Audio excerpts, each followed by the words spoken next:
بسم اللہ الرحمن الرحیم۔ آج کے ویڈیو لیکچر میں 8ویں جماعت کے طلباء و طالبات کا خیر مقدم ہے۔ مضمون اردو ہے اور عنوان گیہوں کا دانہ ہے۔ پیارے بچوں، پچھلا ویڈیو لیکچر آپ کو یاد ہوگا، میں نے کہا تھا کہ ایک بار کچھ بچے کھیل رہے تھے تو انہوں نے انڈے نما گیہوں کا دانہ اٹھایا اور ایک مسافر کو بیچ دیا۔ مسافر نے اپنے شہر جا کر وہاں کے راجہ کو بیچ دیا۔ راجہ نے اپنے عقل مند وزیروں کو بلایا اور دریافت کیا، یہ گیہوں کا دانہ ہے یا مرغی کا انڈا؟ آگے بڑھتے ہی تمام درباریوں نے اسے غور سے دیکھا، کسی کی سمجھ میں کچھ نہ آیا، چنانچہ گیہوں کا دانہ پاس ہی ایک کھڑکی میں رکھ دیا گیا۔ تمام درباریوں نے جب غور کیا، چونکہ گیہوں کا دانہ بڑا تھا، وہ حیران تھے، ان کی سمجھ میں نہیں آ رہا تھا یہ کیا ہے، مرغی کا انڈا ہے یا گیہوں کا دانہ۔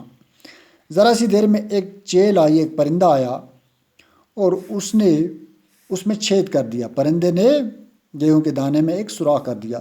درباریوں نے غور سے دیکھا تو معلوم ہوا کہ وہ سچ مچ گیہوں کا دانہ تھا۔ اب درباریوں کو یقین ہو گیا کہ وہ سچ مچ گیہوں کا دانہ ہے۔ یہ دیکھ کر سب لوگ حیران رہ گئے کہ یہ کیسا گیہوں کا دانہ ہے۔ سب حیران تھے کہ اتنا بڑا گیہوں کا دانہ یہ کیسے آ گیا، یا یہ کیسے اتنا بڑا ہے۔ راجہ نے کہا، معلوم کرنا چاہیے کہ اتنا بڑا گیہوں کہاں پیدا ہوتا ہے۔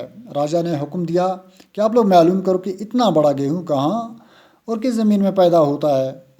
کسی بوڑھے کسان کو دربار میں حاضر کرو۔ سپاہی نے ایک بوڑھے کسان کو دربار میں حاضر کیا۔ وہ 2 لاٹھیوں کے سہارے چلتا تھا۔ چونکہ ایک بوڑھے کسان کو لایا گیا جو نہایت ہی کمزور تھا، لاٹھیوں کے سہارے چل رہا تھا۔ اس کے بال سفید تھے، اس کے منہ میں ایک دانت بھی نہ تھا اور اس کو بہت کم سنائی دیتا تھا، یعنی وہ بہرا تھا۔ راجہ نے گیہوں کا دانہ اس کے ہاتھ میں رکھا۔ بوڑھے نے اس سے الٹ پلٹ کر دیکھا اور انگلیوں سے چھو کر اندازہ لگایا کہ یہ کیا چیز ہے۔ تھوڑی دیر تو وہ چپ رہا، پھر بولا، سرکار، میں نے کبھی ایسا گیہوں نہ بویا ہے اور نہ دیکھا ہے۔ یعنی بوڑھے آدمی کو بھی یہ اندازہ نہ ہوا کہ یہ کس زمانے کا گیہوں ہے اور اتنا بڑا کیوں ہے۔ اس کی یادداشت میں بھی یہ بات نہ تھی، اس کے ذہن میں بھی یہ بات نہیں تھی اور نہ ہی اس کے زمانے کا یہ گیہوں تھا۔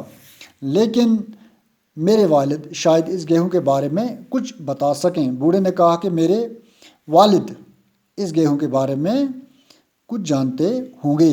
تو پیارے بچوں، آج کے لیے اتنا ہی۔